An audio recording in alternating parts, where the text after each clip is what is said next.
Good evening, this is the Oscar expert here with Brother Bro, and it's time for supporting actor and actress predictions. Let's get into supporting actress. This is very interesting because Lily Gladstone went uppity bye-bye, and now people are scrambling, absolutely scrambling. Just like last year, where everyone was predicting Michelle Williams, and then she goes bye-bye, and then nobody knows what the fuck to do, and turns out the race was fucked until the very end. Like, no one knew what was happening ever. People are bottom feeding off the floor, like trying to slurp up like whatever they can. Yeah. And call that the front runner. I think we should postulate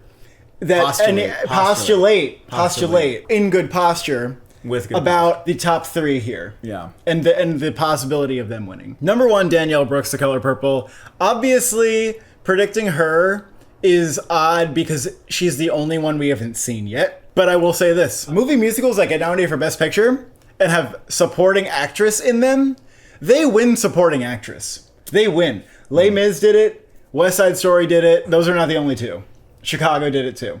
So if you have a supporting actress and you're nominated in Best Picture, you may just win an Oscar. And La La Land won Best Actress. And we know for a fact, that Danielle Brooks, the role has Oscar bait. The only thing that could tank this, in my opinion, is if The Color Purple was not good enough to be nominated for Best Picture. I think that if the movie was good enough where Fantasia Barrino gets in and it still gets like costumes or something, that still may be good enough for her to win. The movie would have to like kind of suck. By the way, when I was thinking about musicals, even 9 got nominated for Best Supporting Actress. Yes, it did. Musicals are designed for you to sing your ass off and cry. A lot of people think it's Divine Joy Randolph. Now, having seen The Holdovers, I think that Divine Joy Randolph is excellent. I think she will get nominated. It is a deserving nomination. And there's meat there. Like, I'm not going to say it's impossible that she would win for that role, but I do think that it doesn't strike me as the kind of performance that's just gonna win. Yeah. You know? And it'd be like easy to win. I actually like struggle a little bit with like what even was her role in the story, because it's really about Paul Giamatti and the boy. I mean, she's in it a lot, but she almost feels like her own story. Her character gets like little moments where you see that there's like a lot there, but it's not as though she has like an Oscar clip that you're going to be replaying in your head. It's not like a guaranteed thing. Like, I think it's more like Carrie Condon and Banshees of Inisherin, where she had a winning chance, but off of her first nomination for that performance, it was like, I'm just not seeing something. And it's weird what beat that performance, but nonetheless, it doesn't feel like she's going to win for it for me. Speaking of what beat that performance, a lot of people are saying Emily Blunt's going to win for Oppenheimer because I'm scared that Jamie Lee Curtis will happen again. Yeah. So in this, are people even scared, or are they like cheering it on? Because honestly, I've seen a lot of cheering for Emily Blunt that I'm surprised by, because I thought that she had that one scene and it was kind of just, I felt like it was kind of easy for her to be like, in that scene, and just everyone's like, it was a layup. Yeah, it was like all she had to do was be like, well, actually, I am telling you, silly men, why you are silly men, and it was very satisfying. But yeah. I mean, she has other good scenes where she's brilliant in like 10-second bits. It's really that scene at the end. That's really it. Yeah. So I think she's getting nominated because people love Emily Blunt and they feel people are like, she stole the movie. I'm like, I didn't feel that way, but cool. Like, a lot of people have just said that, like, oh, Emily Blunt, and like you start talking about Oppenheimer, and they're like, oh, Emily Blunt stole the movie, and I'm like, she's not even the first thing I think about, but like, she stole a scene. She did not steal a whole movie from Killian Murphy. People have been insane the whole fucking year about the supporting actors. Now, Josh Hartnett is okay. He's fine. Oh, he's fine, folks. Like, he is not deserving of an Oscar nomination. Cillian Murphy is by far the thing in the movie. But look, Emily Blunt getting nominated at this point in her career, she's overdue for the nomination. People want to celebrate it. I think it's fine. I think it makes sense. For the win, I think I understand that she could like win a SAG because they go fucking nuts for her apparently. Like, I understand what you're saying, But I don't know. Like it just doesn't feel like. I know that you could say, oh, like Jamie Lee Curtis, there's love for Emily Blunt. Yeah, and she will be riding off of the film's love. So like I kind of understand, and I don't think it's a 0% chance. Yeah. I just think I will not be predicting something that's that weird to me. I will not predict it right now, but I honestly would toy with it at number 2.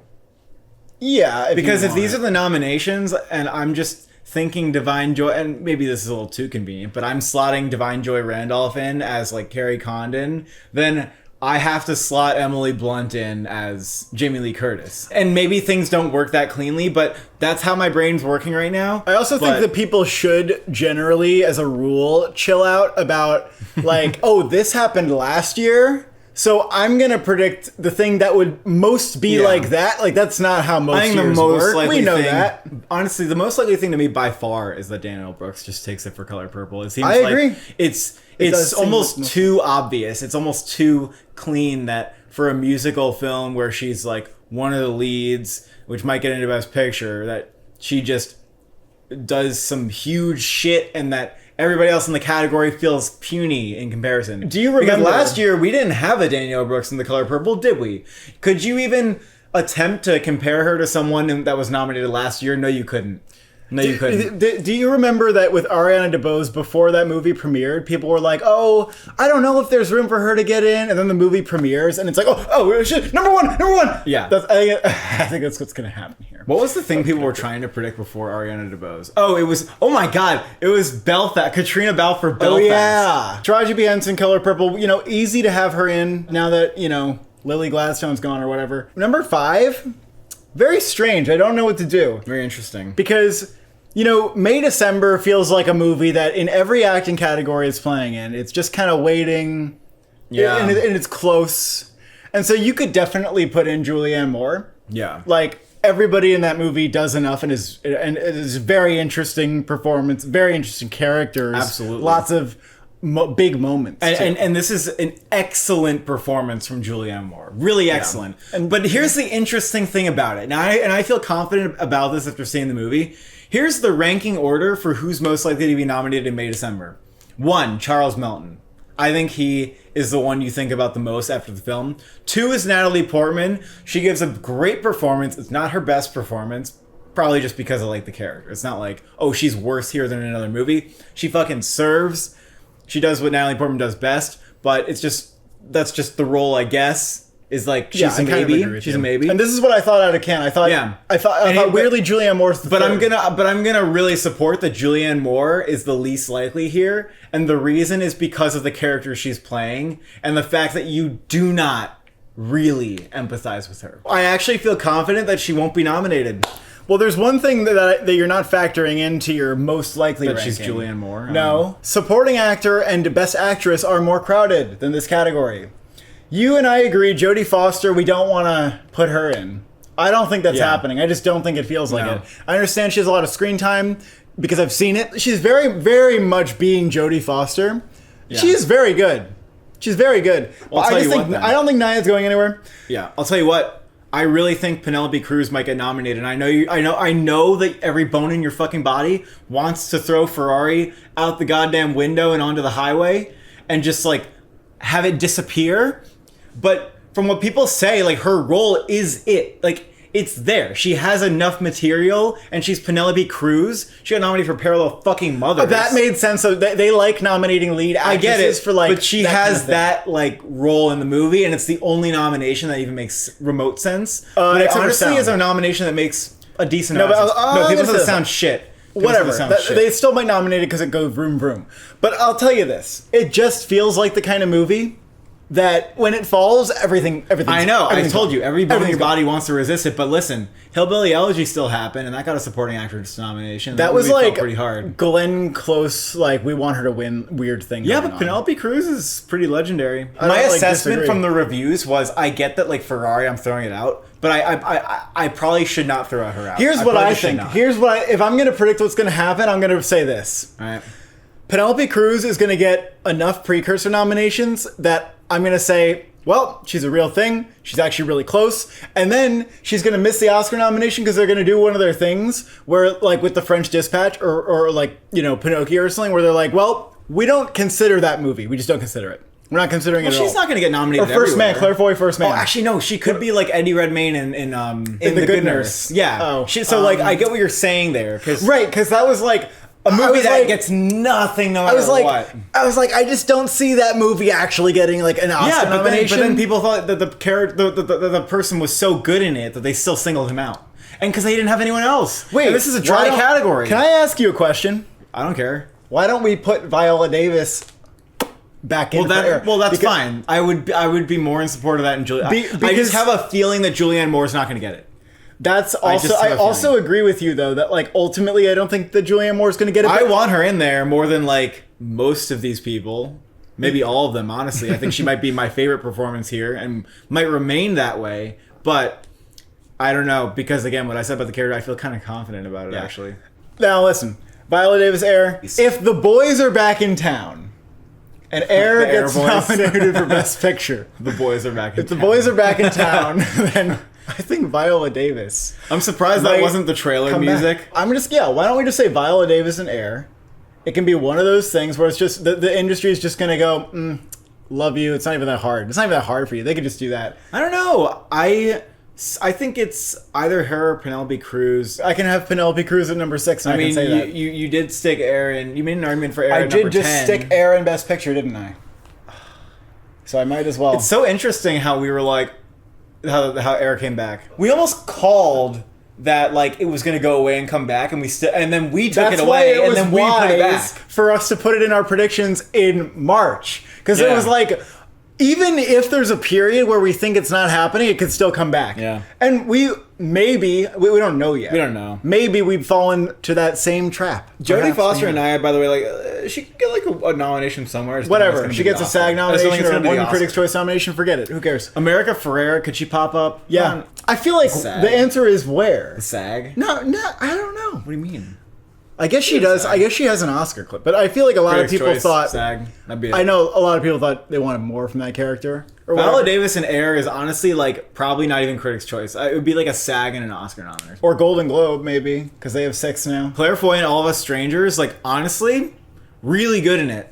Really good in it. And I did hear 2 older ladies talking about how good Claire Foy was when we finished the movie. And I'm not going to say it's impossible. Even though I don't see All of Us Strangers as being a big contender, I don't think it's likely, but I could see it, and I actually liked her here better than Women Talking even. Do you think there's a slither of a slim of a chance for Erica Alexander from American Fiction? Like if we're assuming that movie's big, if we're assuming, which we don't really quite think. That's the girlfriend, right? Yeah. Yeah. Like a sliver, sure, keep her in there. She was the other, I would say she was second best to Jeffrey Wright probably.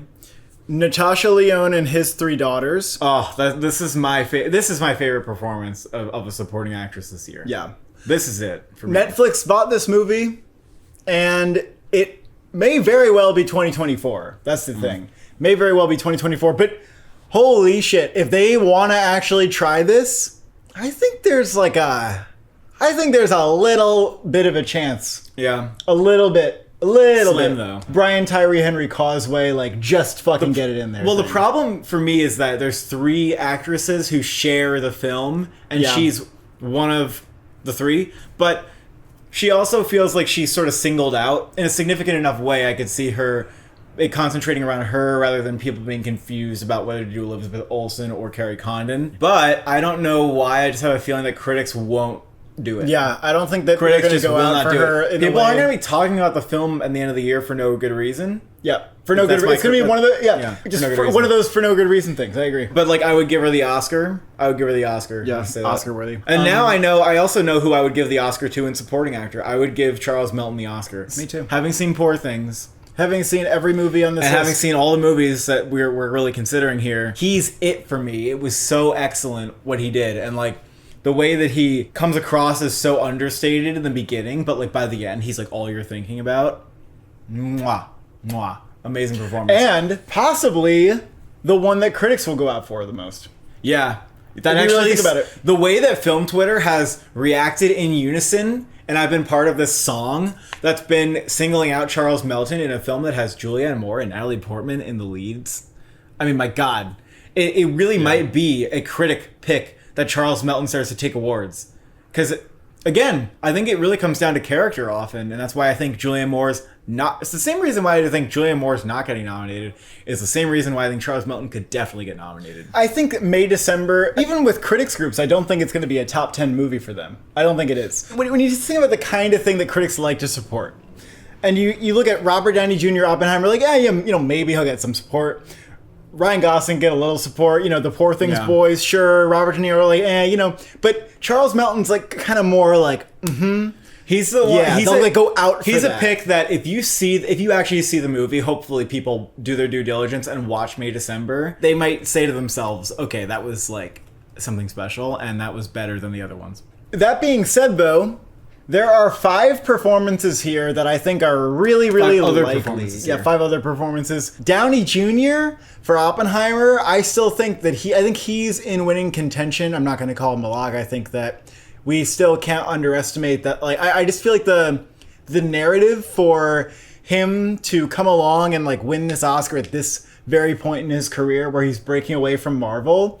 On his 3rd nomination, I think it's very good. But they haven't been able to spin that web as nicely because of the strike. Well, the strike might be over by the time people are campaigning. That's WGA true. just they stopped. have a web to spin, but I'm waiting for the articles to come out. They came out in the beginning of the year, like when the film premiered. But Downey Jr. had time to campaign for Oppenheimer and promote it before the strikes. Oh, also, like, one random note too, Charles Melton just had his first Oscar article blast because people said Charles Melton gained 40 pounds for the movie, and people on Twitter, like, they knew what it was. I know what that is. That's Netflix trying to get you buzzed up for a nomination. They even did it with John Majaro after Past Lives came out. Him and he's the guy in Hollywood who's been there, but he's been sort of like in the shadows, and now here's his time to shine. These have not been happening as much because of the strike, and like maybe we're just we're not quite in awards. Maybe we're not there yet, but Downey Jr. definitely has time to have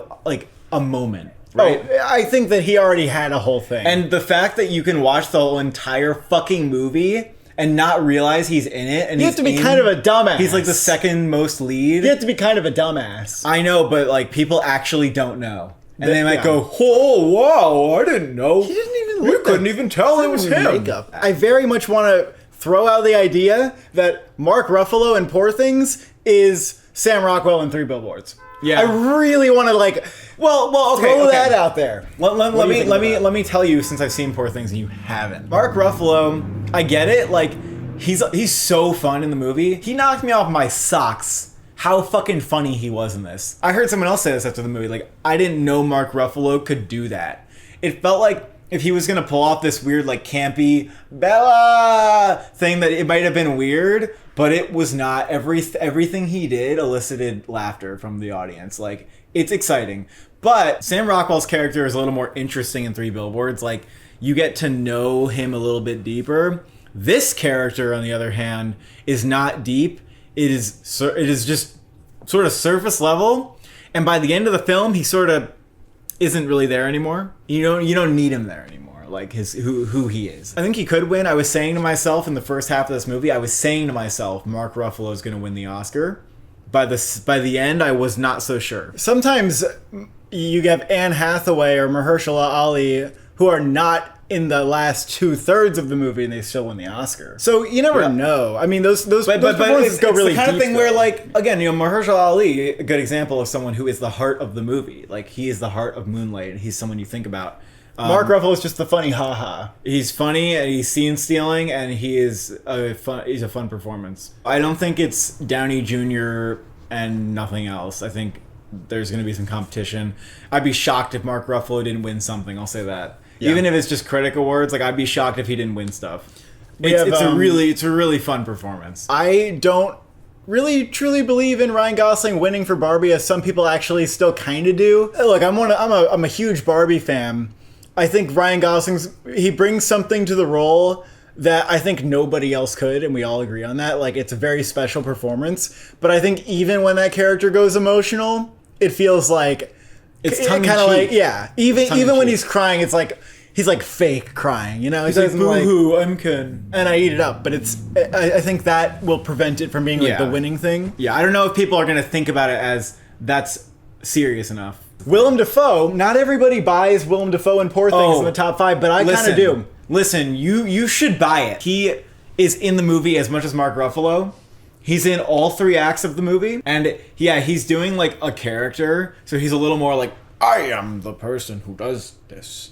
Yes, I am the person who created you. I am God. I am God. And he's funny. And you're kind of like laughing at him.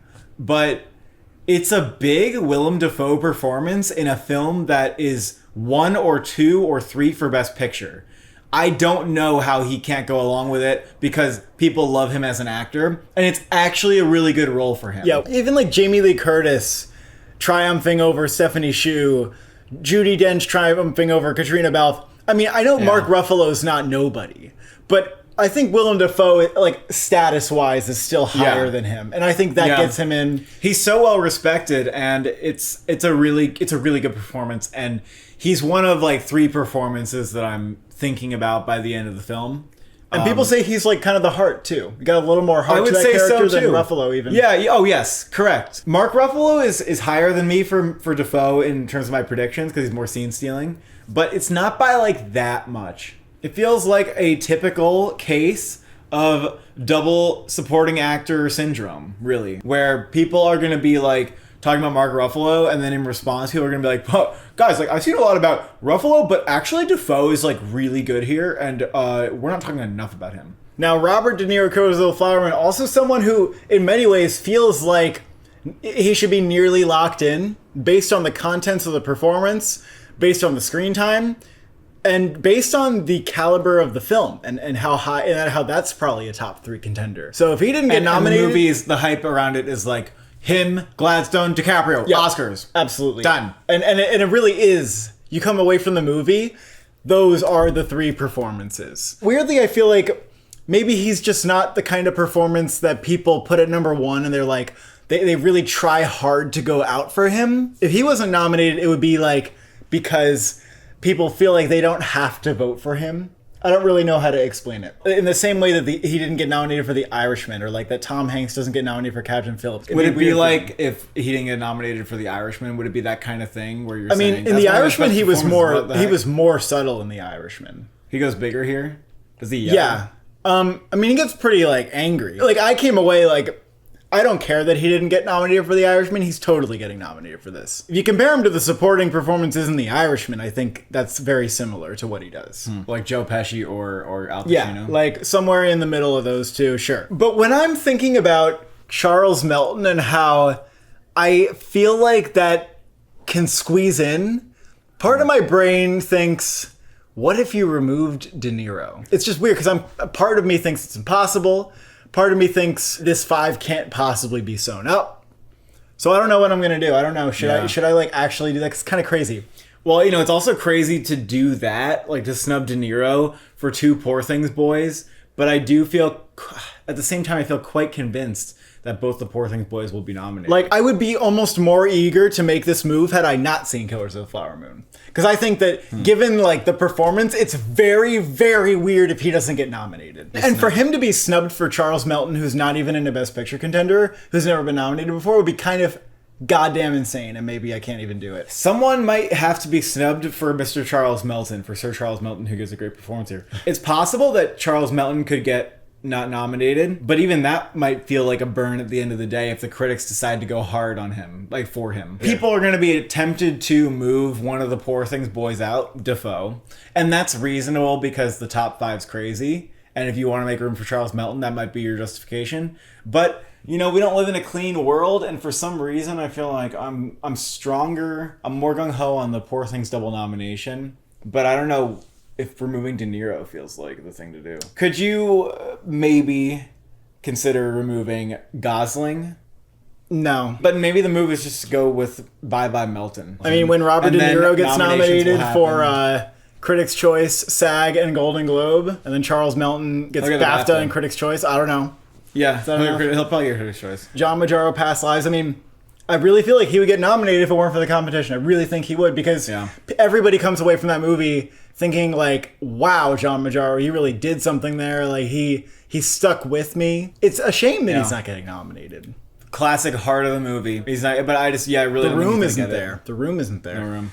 Dominic Sessa for The Holdovers. Also a shame that he wouldn't be in there. Amazing. I don't think you can really make an argument that he's in the top, that he can beat anyone in the 6. I don't think you can make that argument. He could surprise and get in, but it would be like... It'd be nuts. Fuck. It'd be nuts. I don't know who's going to go over. Can barely entertain anybody else. Paul Mescal, All of Us Strangers, is not going to actually I don't happen. think it's going to happen. No. I don't think so. Sterling K. Brown, American Fiction. No. It's... No. I'll say this. There are Oscar scenes for him.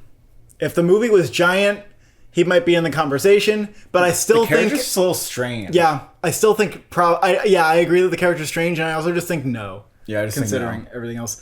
Glenn Howard and Blackberry, people are saying, oh, he's going to get a critics hype. Maybe so, but it's not going to fucking happen. Milo, Machado, Grainer, Anatomy of a Fall, basically just a shout out. And maybe he'll get a couple nominations. I wouldn't be really good. shocked if he, stole someone's spot at BAFTA because of how fucking good he is. Oh, they also love to he's nominate such too. a scene stealer in the movie. And from there, you're pretty much done. You're pretty much done with that. Yeah, say goodbye to the whole Matt Damon and Downey Jr. are the double supporting nomination this year. Nope. And those are our supporting actor and actress predictions. Thank you for watching. Thank you for subscribing. Can you make room for Charles Melton?